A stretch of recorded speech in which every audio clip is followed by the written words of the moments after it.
Alors bonjour à toutes et à tous, bienvenue à ce septième et donc avant-dernier webinaire de la série Expérimenter la circularité. Je suis Hortense, on vous accueille avec ma collègue Alice, comme d'habitude maintenant, et on est au CERIEC, donc Centre d'études et de recherche intersectorielle en économie circulaire, à l'ETS, à Montréal. Cette série de webinaires est issue du projet du Lab Construction, qui est un laboratoire d'accélération en économie circulaire pour le secteur de la construction. Ce dispositif a permis de mener 19 projets qui se sont basés sur la co-création et l'expérimentation et qui ont permis de tester et de démontrer des stratégies de circularité pour ce secteur. Ces 19 projets sont portés par un ensemble de porteurs et porteuses de projets qui sont issus de la recherche du secteur privé et public. Et ce sont ces personnes-là que nous invitons 2 fois par semaine depuis la fin mai à raconter leurs expériences et apprentissages du Lab Construction. Nous explorons aujourd'hui les leviers réglementaires de la circularité. C'est un enjeu qui revient souvent dans nos discussions sur la circularité, donc on a décidé de lui consacrer un épisode. Vous voyez donc à l'écran la liste des webinaires. Il nous en reste un seul dans la série après celui-ci qui a lieu ce jeudi. Notre collègue Émilie va vous mettre dans le chat le lien pour vous inscrire à cette dernière séance. Puis sachez que les autres webinaires sont également disponibles en rediffusion.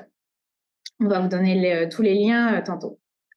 Donc, on reçoit aujourd'hui 4 invités pour ce 7e webinaire sur les leviers réglementaires de la circularité. Bienvenue, on a une table autour de nous encore bien remplie aujourd'hui. Vous allez le voir quand la caméra va faire son petit balayage. Donc, merci à tous les 4 d'être avec nous aujourd'hui. On a je commence par toi, Karine. Tu es avocate associée chez Calamar, un cabinet d'avocats spécialisé en droit municipal et droit de l'environnement. Bienvenue. Merci de votre accueil. Roxane, avocate chez Calamar aussi. Laurent, toi, tu es architecte, candidat à la maîtrise à l'école d'architecture de ULaval. Et pour finir, Pierre-Olivier, architecte également, chargé de cours et candidat à la maîtrise à ULaval. Tout ça en même temps. Bienvenue à vous 4. Merci Pierre-Olivier et Karine qui nous viennent de loin, qui ont fait le déplacement pour être avec nous à Montréal ce matin. Donc, on l'apprécie. Bonjour tout le monde. Bonjour. Avant qu'on rentre dans le vif du sujet, je répète les infos techniques qui sont habituelles pour les personnes qui nous suivent depuis le début, mais qui sont nouvelles pour les nouvelles personnes, donc je le redis. On est en mode webinaire, donc pour poser vos questions, je vous invite à utiliser la boîte questions-réponses qui se trouve en bas de votre écran. Certaines des questions vont être répondues par écrit par notre collègue Émilie qui est là, et puis certaines autres vont être posées à nos panélistes à la fin de la session. Vous pouvez ajuster la taille de la présentation et de la vidéo grâce à la barre qui se trouve au milieu de votre écran et que vous pouvez déplacer de gauche à droite. Et aussi, tous les résultats des projets d'expérimentation qui sont mentionnés dans les webinaires sont disponibles sur la plateforme web du Lab Construction qui est opérationnelle depuis la semaine passée. On va vous donner aussi le lien tantôt. Et donc, ce webinaire-là, comme les autres, je le disais, est disponible en rediffusion sur la page YouTube du CERIEC. On a une playlist dédiée et sur la plateforme web du Lab Construction. Je pense que j'ai tout dit. Donc, allons-y maintenant avec nos invités, nos panélistes de ce matin. On a regardé depuis le début de la série, pour ceux qui ont participé, différentes thématiques autour de l'économie circulaire. Et puis, la question réglementaire aux différentes échelles, elle est revenue comme un frein transversal. En tout cas, quand on a démarré le Lab Construction en 2021, ça revenait beaucoup comme un frein quand on a commencé à travailler avec les parties prenantes là-dessus. Ce qu'on a découvert grâce au Lab Construction, c'est que bien sûr, il reste des freins autour de ce volet-là réglementaire, mais que c'est aussi la réglementation un levier majeur finalement pour faire avancer l'économie circulaire et notamment pour le secteur de la construction. Donc, pour mettre la table vraiment sur l'enjeu ou le sujet, je me tourne vers nos invités avec la question suivante de pourquoi la réglementation, c'est un levier important finalement pour cette transition-là vers la circularité. Roxane, peut-être pour commencer par toi. Oui, bonjour tout le monde. Donc, on oublie souvent la réglementation, mais c'est toujours au cœur, finalement, et de chaque sujet, chaque domaine qu'on veut exercer. Donc, au Canada, au Québec, la compétence en matière de droit de l'environnement, elle est partagée. Donc, le fédéral a certaines compétences sur tout ce qui touche, qui dépasse les frontières ou, par exemple, les océans. Et au Québec, le gouvernement a plusieurs chapeaux, mais il encadre principalement les activités, par exemple, commerciales ou industrielles.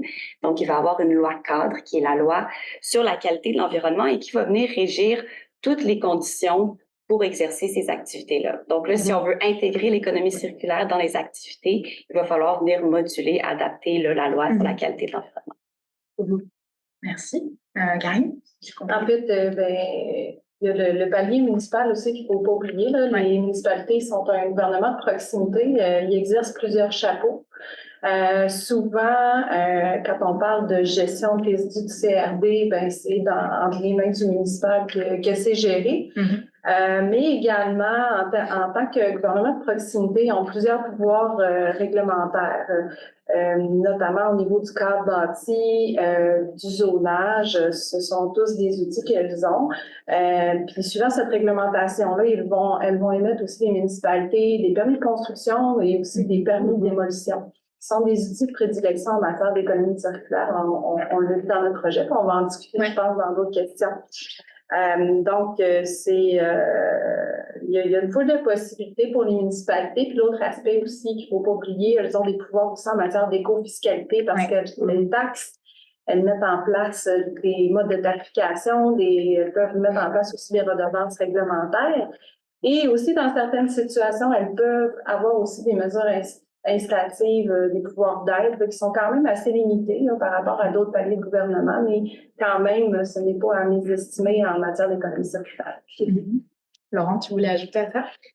Oui, alors nous, on a travaillé plus spécifiquement sur la ville de Trois-Rivières et si la durabilité, elle est inscrite dans le plan d'urbanisme, la circularité, elle est pas mentionnée. Donc, sans mention de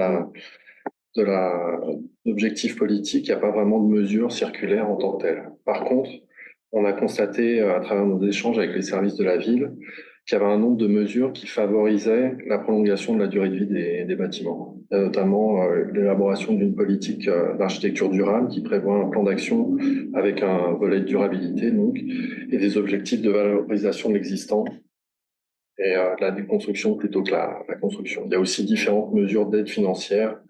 On parlait Karine, mais qui sont des aides à la rénovation, plus spécifiquement sur la rénovation patrimoniale. Ok, donc pas mal de leviers, on voit de leviers et de freins. Pour l'instant, on est encore entre les deux aux différentes échelles. Ouais, puis c'est vrai que dans le lab, vous en êtes la preuve, là, on a essayé de débloquer et de travailler sur ces freins réglementaires. Mais parallèlement, c'est ça, vous l'avez vu aussi dans les autres webinaires, on a travaillé à déplacer les autres curseurs. Donc, c'est des pratiques, des cultures, des chaînes logistiques, vraiment de déplacer tous les différents maillons, les différents leviers pour mettre en œuvre l'économie circulaire. Donc, l'idée, c'est de préparer le terrain pour que lorsqu'il y aura un basculement réglementaire, qu'il y aura plus d'éco-fiscalité, de mesures incitatives, l'ensemble du contexte et du milieu de la construction sera prêt là pour l'économie circulaire. Donc, c'est ce qu'on essaie de faire. Ouais. Tout faire bouger en parallèle. Ouais. On en revient encore à notre cher systémique dont on parle si souvent.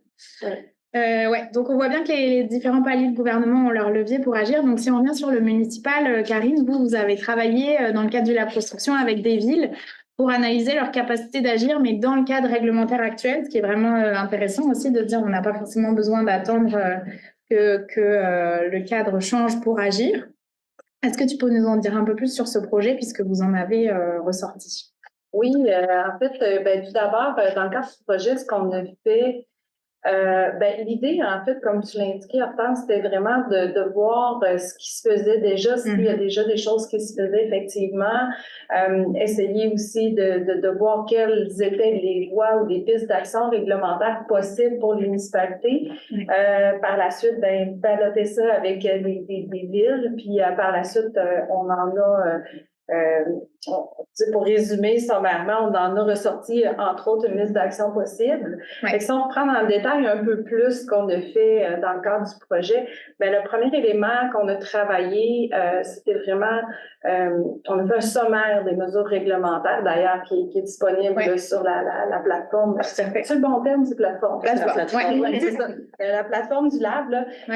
Ce sommaire-là, en fait, on a voulu justement ressortir les différents pouvoirs réglementaires, puis on a cherché ce qui se faisait déjà ailleurs. Puis le constat qu'on a fait, c'est un peu comme tu disais tout à l'heure, c'est que il y a des choses qui sont faites, pas forcément sous le couvert de l'économie circulaire. On le fait en vertu de pouvoirs qui existent. Puis, d'ailleurs, soyons clairs, dans la loi, dans la réglementation, le mot économie circulaire n'est pas employé, soyons clairs.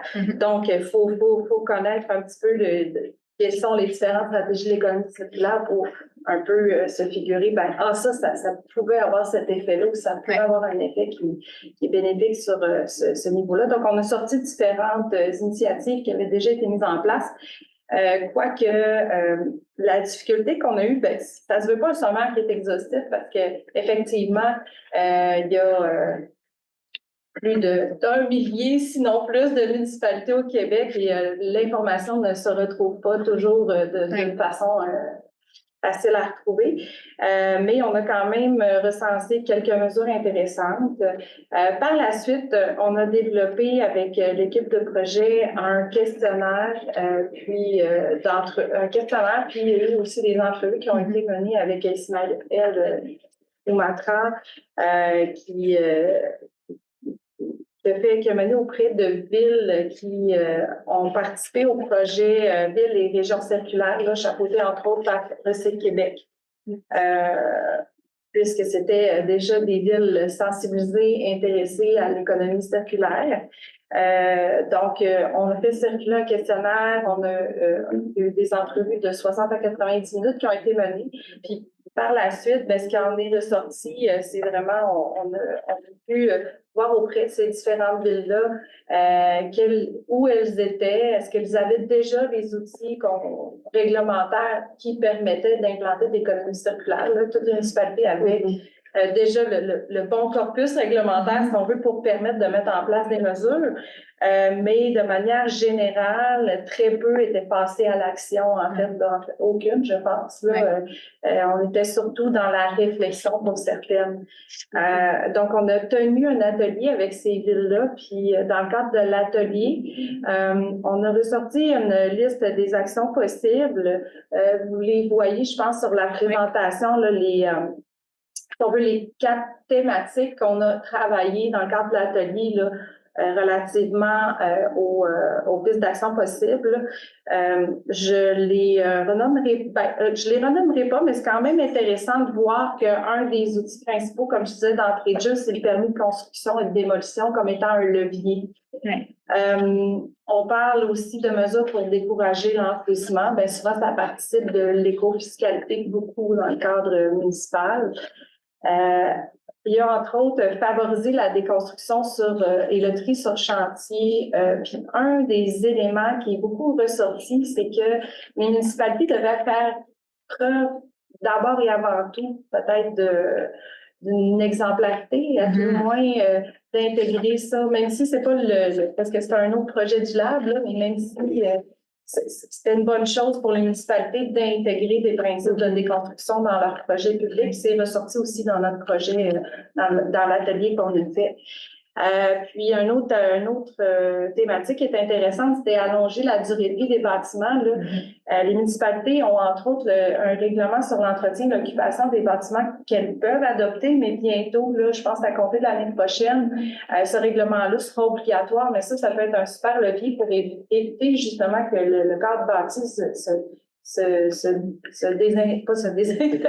Oui, c'est le bon terme, merci. Quelqu'un en architecture pour me ramener. Donc, c'est un peu ça. Puis, justement, aussi, on a ciblé également comment je pourrais dire, là, dans des pistes d'action. Est-ce qu'on pourrait dire ça comme ça, par rapport à des éléments avancés, là. Par exemple, là, c'était vraiment un élément qui était ressorti, qui n'est pas tant de la réglementation, mais la réglementation est adoptée par des corps politiques. Hein. Donc, c'est vraiment important d'impliquer ces élus, de les informer aussi sur l'importance d'adopter ce genre de mesures de circularité. Là. Donc, c'est un peu ça le topo global de notre projet. Merci, puis c'est vraiment intéressant de voir dans toutes ces thématiques-là, il y a des choses, comme tu disais, Karine, il y a déjà comme tu disais, le corpus réglementaire qui est là, voilà, donc c'est juste peut-être de l'orienter un peu spécifiquement vers la circularité pour aller arriver à mettre en place des choses. Donc voilà, on s'était dit que c'était vraiment un gros frein en tout cas, c'était perçu comme un frein important au début du lab. Puis on voit que finalement, il y a des choses qui peuvent être faites dès maintenant. Et qui, voilà, en travaillant avec les villes aussi dans l'atelier, on a vu qu'il y avait de l'intérêt aussi d'aller, voilà, par exemple, dire à partir de maintenant, tous les bâtiments municipaux sont déconstruits et pas démolis. Ça peut se faire dès aujourd'hui. Et c'est des messages forts aussi pour les gens qui vivent sur ces territoires. Si tu me permets un petit 5 secondes, en fait, là, c'est que j'ai l'impression que souvent en matière municipale, le frein n'est pas tant réglementaire, c'est plus les externes à l'aspect réglementaire. C'est de la perception, de la difficulté autour de tout ça. Puis on l'a vu aussi en partie dans l'autre projet dont on parlera tantôt.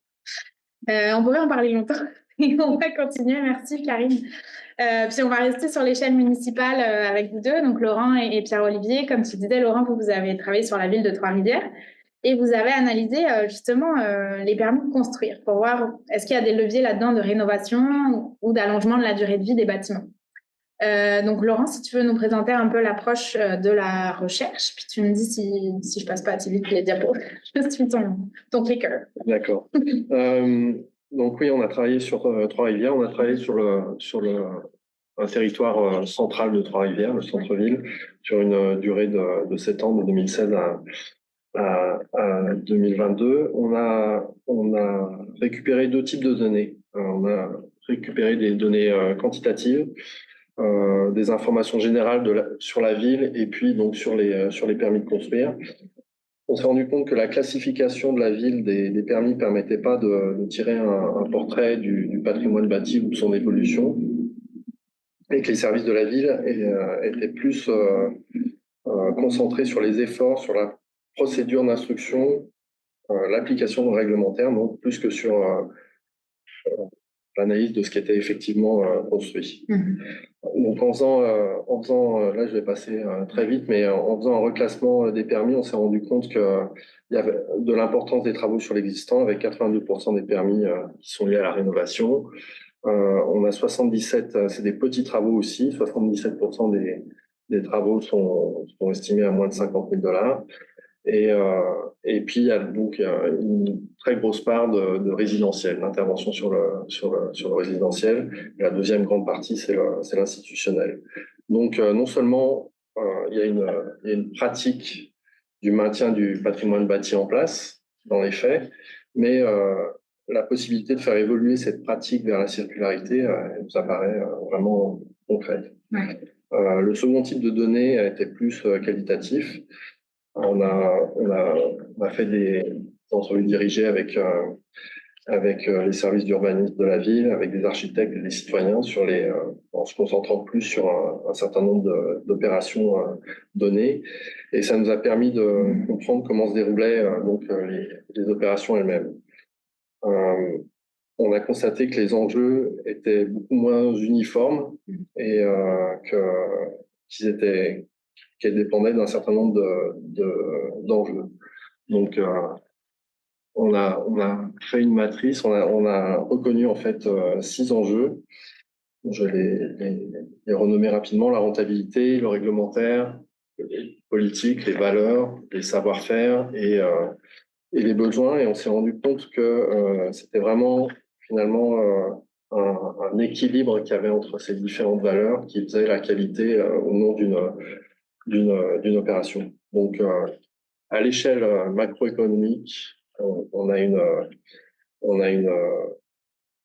un réel potentiel de circularité, mais les modalités de gestion des différents enjeux, en fonction des types d'opérations, nécessiteraient d'être un peu plus approfondies.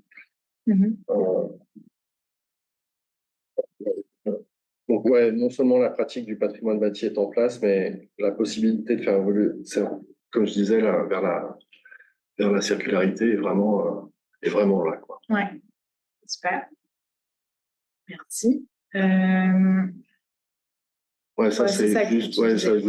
ça.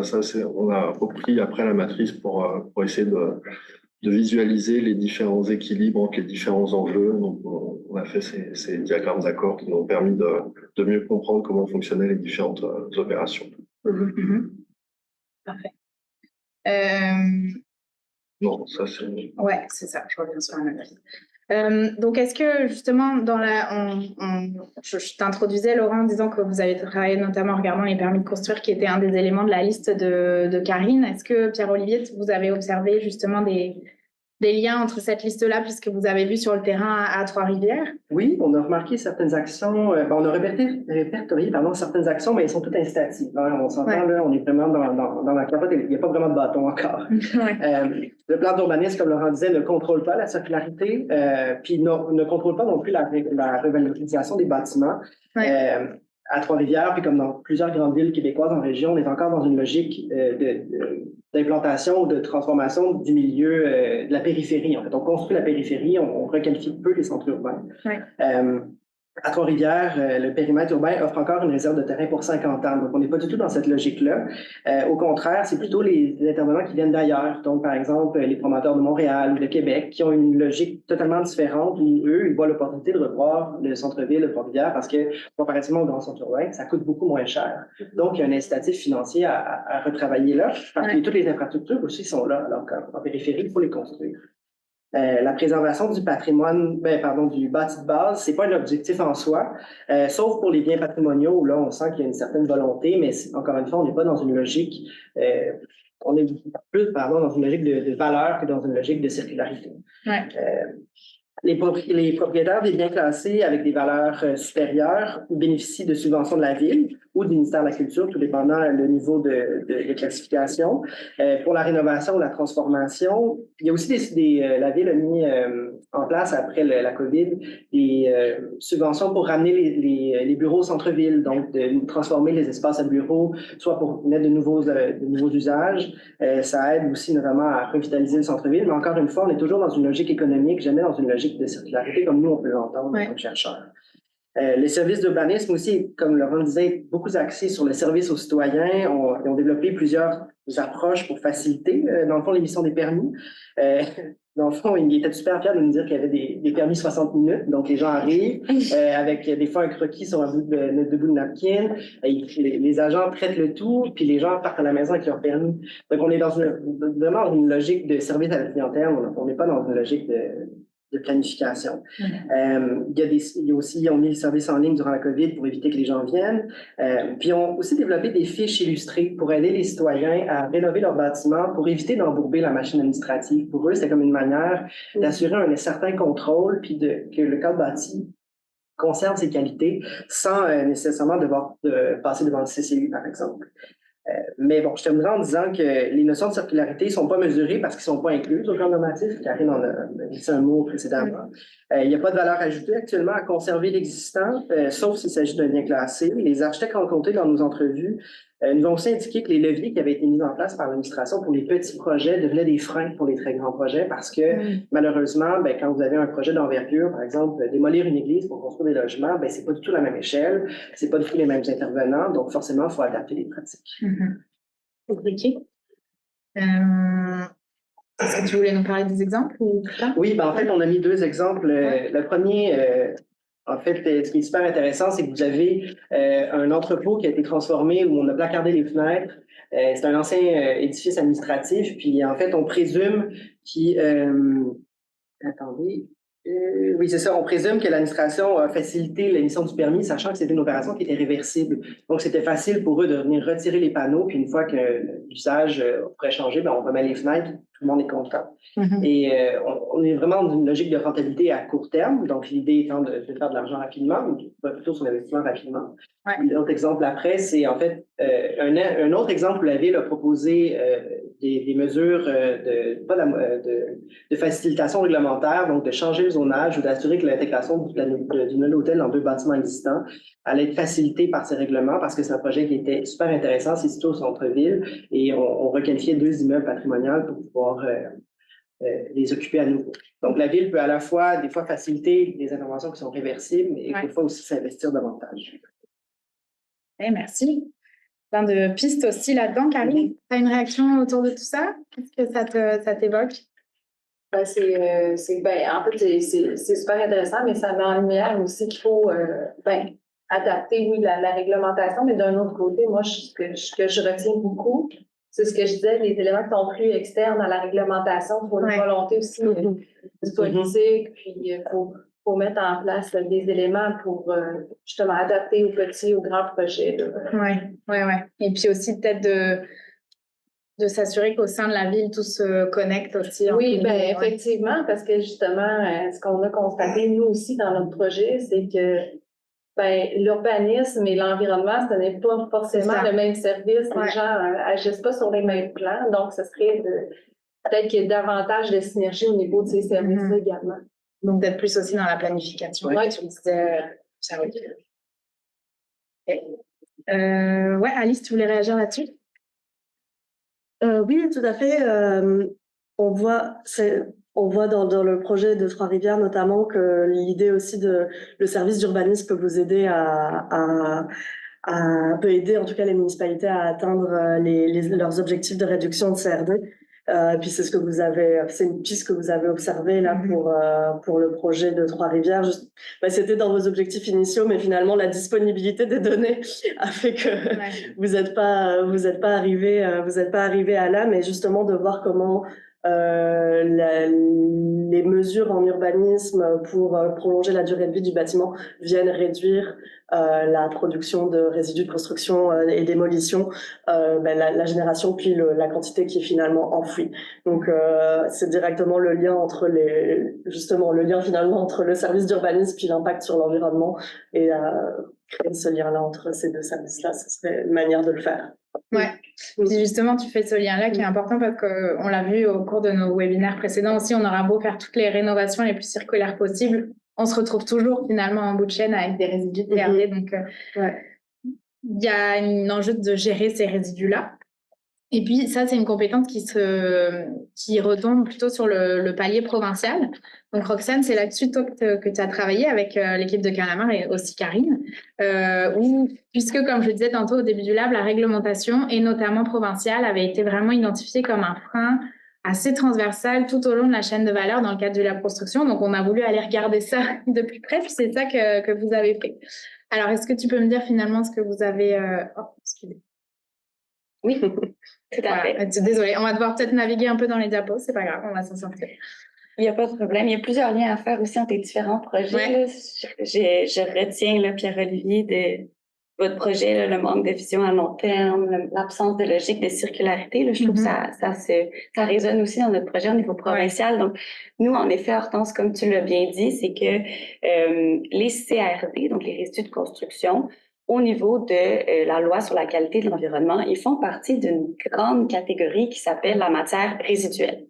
Donc, dans cette définition très, très large qui est prévue à la loi sur la qualité de l'environnement, on met tous les résidus, dont les résidus de CRD. Par contre, il y a une distinction à faire idéalement dans ces résidus-là, parce que oui, on a un résidu ultime qui, lui, doit évidemment là, être bien géré, qui doit être disposé de façon là, conforme parce qu'on veut protéger l'environnement, mais il y a d'autres résidus qui pourraient être facilement réintégrés. Et là, comme ces résidus-là de CRD qui peuvent être valorisés sont qualifiés de matières résiduelles, ils doivent avoir une autorisation pour pouvoir être réemployés. Et c'est sur la base de cette prémisse-là là, que notre projet est né. Donc, nous, notre projet consistait vraiment à venir étudier quels sont présentement les freins et les leviers à la loi sur la qualité de l'environnement et ses règlements lorsqu'on veut faire une activité de valorisation et de réemploi des CRD. Et notre but, c'était évidemment là, de venir après ça proposer certaines normes, peut-être certains changements législatifs là, pour améliorer la loi en ce sens. Donc, ce qu'on a fait, c'est qu'on a passé plusieurs entrepreneurs qui travaillent dans le domaine. On leur a passé un questionnaire, puis on leur a demandé quels étaient principalement là, les freins et les leviers à l'économie circulaire pour la valorisation des CRD. Et les principaux freins qui étaient vraiment mentionnés, là, c'était surtout dans l'aspect des délais, de la lourdeur administrative qui était associée à l'obtention d'une autorisation pour pouvoir valoriser ces matériaux-là. Donc, ça peut être aussi beaucoup de temps et d'argent là, pour les entrepreneurs qui veulent faire une différence. Et suivant ce questionnaire-là, puis ces entrevues qu'on a eues avec les entrepreneurs, on est arrivé à 3 principaux constats que vous voyez là, ici sur la diapositive. Et finalement, notre principal constat, c'est qu'on n'est peut-être même pas prêt encore à modifier la réglementation.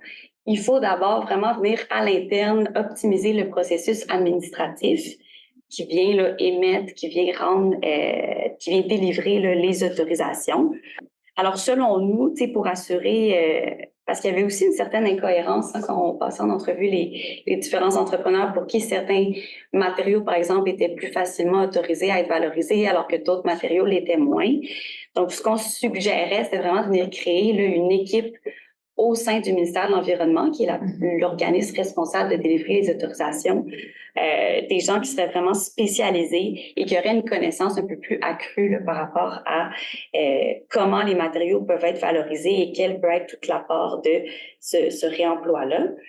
Aussi, notre deuxième constat, c'était vraiment d'analyser le cycle de vie des matières. Donc, de pas juste regarder est-ce que, oui, la valorisation de certains CRD pourrait peut-être émettre certains, pas contaminants, là, mais pourrait représenter un risque faible pour l'environnement s'il est réemployé par rapport à si on a un matériau qui peut être encore réutilisé et qu'on jette là, à l'enfouissement, regarder la conséquence qui peut être beaucoup plus importante. Donc, de regarder le cycle de vie au complet de la matière résiduelle lorsqu'on vient émettre ou non là, une autorisation. Puis aussi de prévoir la responsabilité élargie des producteurs des matériaux de CRD. Donc, si on conçoit de façon un peu plus... qu'on a justement cette vision-là là, à long terme qu'on cherche par rapport à ces matériaux-là, ça serait plus facile de gérer aussi leur fin de vie pour éviter que ce soit là, une matière résiduelle. Et là, une fois qu'on aura peut-être intégré ces processus-là, bien, on pourra éventuellement ou peut-être dans un deuxième temps réfléchir à comment modifier la définition de matière résiduelle. Donc, on l'a vu dans d'autres régimes, par exemple en France, où il y a vraiment des critères pour se qualifier de matière résiduelle, donc de vraiment avoir une définition précise pour arriver au résidu ultime, au lieu d'une catégorie un peu fourre-tout qui donne le même traitement à des matières qui ne devraient pas être traitées de la même manière. Merci Roxane. Puis je fais juste une petite parenthèse, préciser responsabilité élargie des producteurs. Ce qu'on veut dire par là, parce que ça n'existe pas sur les matériaux de construction au Québec, mais c'est le cas en France, c'est que vraiment les metteurs en marché, les entreprises qui mettent en marché le produit ou le matériau sont responsables de gérer sa fin de vie. Donc, en tout cas, sur le plan théorique, ça incite à mieux concevoir les produits puis à s'assurer que leur fin de vie est plus facile à gérer. Et donc, ça pourrait inciter à la remise en circulation. Merci. Donc, des pistes, à nouveau, on en revient un peu sur le même constat que tantôt. Dans le cadre existant, déjà des améliorations possibles pour aller vers plus de circularité dès maintenant. Donc c'est rassurant, je trouve. Puis si je reviens vers le projet de Trois-Rivières, vous avez vous avez travaillé à l'échelle municipale, mais si on fait le lien avec ce que nous amenait Roxane, est-ce que vous avez aussi vu des limites à l'intervention municipale ou des compléments entre les différents paliers parce que le niveau provincial aussi intervient sur ces territoires-là? Oui, on en a constaté quelques-uns. Il faut considérer que la loi sur le bâtiment ne provient pas du municipal. Le municipal l'applique, mais elle est refaite par le gouvernement provincial, qui même, elle, tire son code du bâtiment du gouvernement fédéral. Il n'y a rien dans le code qui parle... Le mot circularité n'existe pas, à l'exception peut-être du détail d'une main courante qui doit faire un certain diamètre. Donc, on s'entend que c'est pas du tout intégré, là, cette notion de récupération-là. Même dans le devis directeur national, on parle de déconstruction qu'on doit remettre au propriétaire, mais après, comment c'est réintégré, on n'en parle pas. C'est pas du tout abordé. Puis même dans les programmes des organismes publics, par exemple, quand on fait un nouveau bâtiment, cette idée de récupération, de reprise de matériaux, elle doit venir du propriétaire, parce que sinon, elle n'existe pas d'office. Ouais. La plupart du temps, on va exiger des matériaux neufs avec une certaine homologation, puis c'est là où, en fait, on se rend compte que les normes en vigueur rendent pratiquement impossible le réemploi des matériaux ou des matériels pour des raisons, comme je disais, de garantie. Puis les entrepreneurs sont très frileux de faire dans l'existant. On a comme perdu la malléabilité, de faire avec les choses qui étaient avant. Mais en même temps aussi, on a constaté qu'à Trois-Rivières, par exemple, le prix du permis de déconstruction ou de démolition, c'était 125 $. Puis si vous étiez chanceux, vous l'aviez le lendemain. Donc, vous comprenez qu'il n'y a pas non plus de frein ou il n'y a pas de rien qui limite la déconstruction. La seule chose actuellement qu'on constate, c'est que la valeur foncière n'est pas suffisamment élevée. On n'est pas dans une logique de remplacement, on est dans une logique de consolidation. Ce qui fait qu'on n'a pas constaté beaucoup de démolitions à Trois-Rivières. Si on va avoir une réelle chance d'intégrer la circularité à la construction, je pense comme vous suggériez, Karine, c'est le pouvoir politique qui doivent se mobiliser. Puis nous, en tant que professionnels aussi, on doit les outiller parce que on doit pouvoir leur donner des outils pour pouvoir faire des bonnes lois. Mais aussi, ces gens-là doivent s'investir dans un changement de paradigme pour faire évoluer le cadre réglementaire, pour adapter les exigences normatives aux réalités des bâtiments existants. On a tout le temps cette idée qu'on va faire un bâtiment neuf dans l'existant et on doit s'adapter parce que sinon, on se ramasse à tout déconstruire et on garde rien. Donc, il faut trouver le juste milieu pour s'assurer que les choses soient faites intelligemment.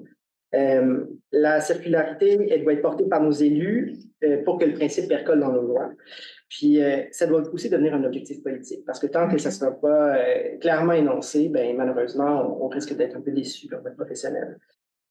Puis, moi, je terminerais par dire que l'attrait des opérations de réemploi réside justement dans la mise en valeur puis dans la transformation de l'existant. Il faut réapprendre à être flexible, comme je disais un petit peu plus tôt, avec nos bâtiments, nos espaces, mais aussi avec nos cadres réglementaires. Oui, c'est une bonne manière de boucler cette boucle-là. Puis tu parlais aussi de la garantie, puis justement de ce manque de flexibilité à laquelle on est rendu maintenant. Puis Béchara le mentionnait aussi dans un autre webinaire sur le plaque circulaire. Il y a vraiment une sorte de maillot manquant encore là-dessus de comment un professionnel peut s'assurer qu'un matériau qu'il réutilise ou qu'il réemploie va être suffisamment performant. Donc, c'est aussi des enjeux sur lesquels on voudrait travailler dans la suite du lab. Ouais, puis on avait justement une question là-dessus dans le question-réponse. Donc, je pense qu'il y a une partie de réponse. Mais j'en profite pour rebondir. Eric, vous pouvez aller voir je pense que c'est le webinaire 6. Sur la rénovation, la rénovation résidentielle circulaire qui a mentionné cette question. Il n'est pas encore en ligne, je pense, mais ça va l'être dans les prochaines heures ou jours. Donc, à suivre. Merci. Puis, c'est ce que tu disais un peu, Pierre-Olivier, à l'instant sur les autres dimensions de perception et de valeur là qu'on a vu aussi dans votre matrice. Peut-être revenir juste sur la matrice parce qu'on ne voit pas super bien, mais peut-être juste la reclarifier pour les gens puis voir si tu veux en redire un peu plus là-dessus. En fait, comme Laurent l'indiquait, on a dégagé 6 grands enjeux qui viennent définir ou caractériser les opérations de transformation des bâtiments. Par exemple, comme je mentionnais à l'instant, les enjeux réglementaires, que ce soit peut-être les changements d'usage ou les dérogations, des fois vont influencer les questions de rentabilité, donc le retour sur l'investissement. La question des besoins est toujours aussi très importante. Qu'est-ce qu'on doit mettre dans tel type de bâtiment? Comment on doit les adapter pour répondre à nos besoins lorsqu'on change d'usage? La question des savoirs aussi est particulièrement importante parce que le savoir... à la fois le savoir qui est tacite, là, donc comment faire les choses, mais aussi le savoir historique, de comment les bâtiments ont été construits, qu'est-ce qu'ils représentent aussi architecturalement. La question des valeurs aussi, on en parle souvent quand on parle de patrimoine, par exemple la valeur d'usage, la valeur d'ancienneté. Souvent, on teinte aussi, on a une espèce d'amour pour le patrimoine, mais ça peut être rapidement biaiser aussi notre appréhension puis la qualité qu'on donne aux bâtiments. Il y a finalement les enjeux politiques, comment le patrimoine peut devenir un outil économique pour faire la promotion d'une ville ou pour faire la promotion d'un certain type, par exemple, de culture. Puis, ce qui est intéressant, en fait, de constater que c'est en fonction des opérations, ces enjeux-là vont avoir plus ou moins d'importance. Vous avez, par exemple, un enjeu pas un enjeu, mais une opération sur un bâtiment commercial, bien évidemment, les enjeux de rentabilité souvent vont avoir tendance à surpasser le reste. Parce que souvent, on fait des investissements sur un cycle un peu plus court. Parce qu'on change souvent, par exemple, les façades ou les aménagements. Donc, forcément, ces enjeux-là prennent le dessus. Alors que quand vous avez des bâtiments publics, par exemple, vous pouvez penser à un hôpital ou un palais de justice, bien évidemment, les enjeux de savoir et de valeur sont beaucoup plus importants. On cherche une certaine continuité. Puis les enjeux de rentabilité, normalement, ils sont un peu plus secondaires. Oui, c'est ça. Donc, on essaie de... comme on le voit très bien dans votre rapport, chaque opération est placée dans la matrice, dans le fond. Donc, on voit l'importance des enjeux. Donc, la question de la préoccupation environnementale aussi. On espère que le trait va devenir plus gros dans les prochaines années aussi. Roxane, Karine, une réaction? Est-ce que ça fait d'autres croisements avec ce que vous voyez, ces dimensions-là? Le réglementaire, vous en avez parlé, mais je ne sais pas s'il y a autre chose. Oui, on le voit clairement sur la matrice que l'ensemble des catégories, rentabilité, besoins, savoir, valeurs, politiques sont plus importantes. Les couleurs ressortent plus que tout ce qui est réglementaire. Donc, je pense que ça démontre à quel point c'est important d'avoir vraiment une vision globale puis comprendre tous les besoins puis les freins, ce qui se passe sur le terrain pour ensuite modifier la réglementation. Mais pour avoir une réglementation cohérente, c'est important d'avoir tout ce bagage-là qui vient avec. Oui, puis ça rejoint aussi ce que tu disais tantôt sur votre recommandation d'avoir une équipe d'experts aussi qui, justement, eux, auraient conscience de l'ensemble de ces enjeux-là, de l'ensemble de ces maillons, de dire, ah ben oui, comme tu disais, si on a une opération qui a un petit impact environnemental sur la valorisation d'un résidu, mais qu'on évite en amont de sortir des matières vierges, etc. C'est ça, c'est un peu cette même idée de dire il ne faut pas regarder seulement le réglementaire ou seulement la rentabilité. Il y a tous ces croisements-là à voir et dans la longueur de la chaîne de valeur et plus en vertical sur les différents sujets. Passionnant. Tu voulais réagir, Pierre-Olivier? Ouais. En fait, je pense que dans les entrevues qu'on a fait avec les professionnels, on s'est rendu compte que les architectes ou même les ingénieurs étaient très flexibles. Donc, on adapte les pratiques. C'est pour ça qu'on a très peu de choses sur le réglementaire parce que forcément, vu que le projet est fait, on doit s'adapter à la réglementation. Par contre, si on avait quelqu'un à la régie du bâtiment qui a intégré la question de la circularité, parce que c'est pas les gens les plus faciles avec qui négocier, là, tout à coup, peut-être qu'on sera en mesure de dire finalement, on aurait fait les choix différents. Qui est peut-être plus écologique, plus durable aussi. Donc, c'est là que le réglementaire est vraiment un levier. Il faut les intégrer là-dessus. Tout à fait. Puis c'est aussi le lien avec les valeurs. Là, on voit aussi que tout ça, c'est lié s'il y a un changement de paradigme aussi sur la manière dont on voit le bâtiment, non pas comme quelque chose à usage unique, mais comme quelque chose qui est là, qu'on veut conserver, ça va impacter là, tout le reste.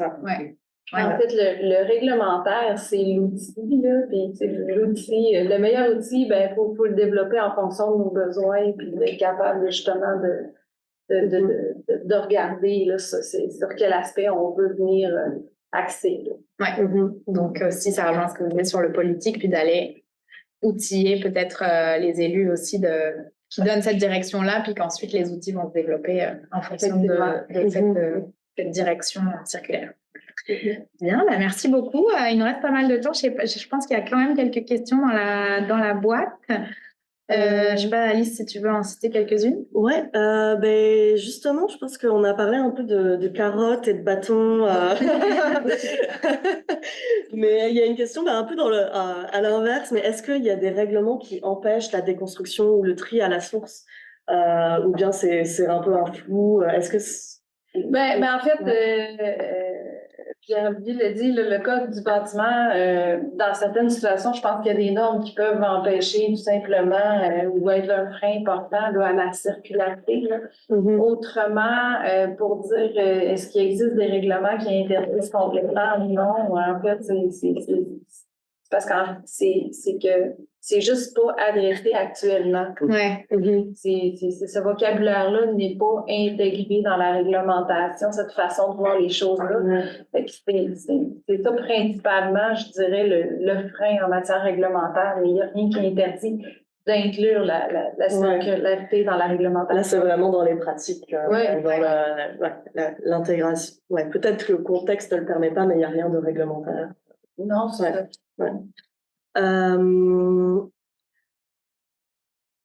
Il y a une autre question sur là quand même assez précise sur les permis de construction, démolition comme levier à la circularité. Donc les lois au Québec, on cite la LAU, la LCM. Moi ça me parle pas, mais j'imagine que ça vous parle. Sur l'aménagement, l'urbanisme, oui, ok, c'est ça. C'est ça. Ouais, sur la LAU, je l'avais, mais la LCM, je l'avais pas. Donc, mais est-ce que ces lois, elles permettent de réglementer au niveau des permis spécifiquement? Est-ce qu'on pourrait comme modifier? Est-ce que c'est un autre levier réglementaire? Là, on a regardé la loi sur l'environnement, mais est-ce que ces lois-là pourraient être... En fait, dans la loi sur l'aménagement et l'urbanisme, dans le fond, c'est par le règlement, je pense que le levier plus simple, c'est le règlement sur les conditions d'émission des permis de construction. En fait, on vient déterminer, entre autres, dans quelles conditions doivent être remplies ou quelles conditions on impose à l'émission des permis. Donc, ça peut être une façon d'intégrer soit par la tarification du permis soit par les redditions de comptes qu'on doit soumettre. Exemple, là, un levier simple, un moyen simple serait par exemple d'inclure une exigence qu'on veut s'assurer une preuve que soit qu'il y a eu du tri d'effectué, ou à tout le moins que les matériaux où est-ce qu'ils ont été envoyés, quel taux de récupération qu'on a fait. C'est toutes des choses qui pourraient être intégrées dans le cadre des conditions d'émission de permis.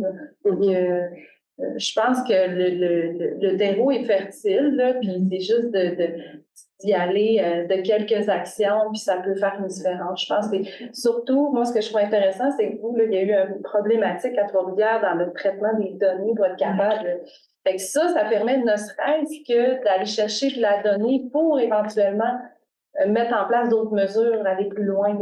C'est ça, ça ouvrirait ça permettrait à l'administration d'aller plus vers le résultat plutôt qu'être juste concentré sur le processus d'instruction. Ouais. Tout à fait. Ouais. Donc ça, c'est une sorte de résultat annexe que vous avez retrouvé, que la gestion de la donnée pourrait aussi être améliorée pour solidifier le... Ça pourrait être peut-être une première étape. Là. Ouais, on met une mesure en place, pas forcément pour exiger, pour sortir le bâton, mais ne serait-ce que pour s'outiller, pour être capable de savoir quelle mesure est le mieux adaptée. Là. Un peu comme les obligations de divulgation des émissions des bâtiments.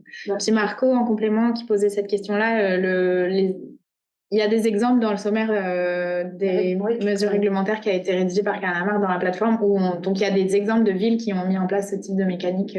Donc il y a des sources et tout pour aller voir de manière un peu plus détaillée comment ça peut marcher au niveau d'un permis. Ouais, puis je pense que c'est la force aussi là des projets que vous avez présentés aussi bien Trois-Rivières là d'aller chercher vraiment dans les données c'est quoi qui bloque. Puis là le projet sur les incitatifs municipaux c'est vraiment vous êtes allé sur le terrain. Puis vous avez vu ce qui fonctionnait, ce qui fonctionnait pas, et de faire des propositions. Donc d'aller au-delà de justement du frein perçu aussi. Vous avez vraiment démystifié un peu tout ça, donc très riche aussi dans vos livrables. Là, j'ai une question pour Roxane, vraiment plus sur le statut de la matière résiduelle. Donc la question est à partir de quel moment un matériau est considéré comme de la matière résiduelle. Donc là, plus précisément, dans le cas d'une démarche de réemploi, est-ce qu'un matériau passe par un statut de matière résiduelle ou non? Est-ce que l'autorisation délivrée par le MELCC est équivalente d'une sortie de statut de déchet? Donc très précis. La sortie de statut de déchet, c'est justement quelque chose qui existe en France, comme tu le mentionnais tantôt, où justement la matière peut arrêter d'être une matière résiduelle. Mais la définition, justement, puis c'est ça le problème, de matière résiduelle est tellement large. Puis le but, c'est d'avoir par le ministère, je pense, là, un certain contrôle sur tout ce qui, justement, remplace une autre catégorie plus précise. Donc, ça peut être tout contaminant et tout résidu. Là, j'en connais pas par cœur, là, la définition. Dès lors que c'est rejeté, émis, destiné à la banque. Exact. Il y a comme une série d'actions qui font en sorte, puis on pourra regarder avec la définition, là, mais donc, cette catégorie large fait en sorte que le ministère veut garder un contrôle et que là, dès qu'on veut utiliser cette matière-là qui est qualifiée de matière résiduelle puis qu'on veut la réemployer, le ministère nous demande une autorisation puis c'est là qu'il faut qu'on démontre, qu'on fasse la preuve qu'il n'y a pas d'émission de contaminants qui va être émis, que c'est sécuritaire, que c'est sans danger pour l'environnement. Donc, on revient toujours à quelle va être la conséquence sur la qualité de l'environnement avec cette matière-là si on la réutilise. Je ne sais plus si ça répond à la question. Mais c'est ça. Moi, je pense que ici, dès lors que tu entres dans la catégorie de matière résiduelle, il n'y a pas de processus de sortie. Non, c'est ça. Donc, les autorisations délivrées par le ministère, pendant tout ce process-là, la matière est toujours une matière résiduelle jusqu'à sa fin de vie finale. C'est ça, je pense, la question. Mais je pense que la question était vraiment dans une démarche de réemploi. Donc, je ne sais pas si peut-être la personne pourrait clarifier ou pas, mais si c'est dans une démarche de déconstruction, est-ce que là, les déchets potentiellement prennent... Par exemple, on démantèle un bâtiment, le bois peut être revendu. Est-ce que là, le bois... En fait, parce que dans la notion de matière résiduelle, si je me souviens bien, dès lors que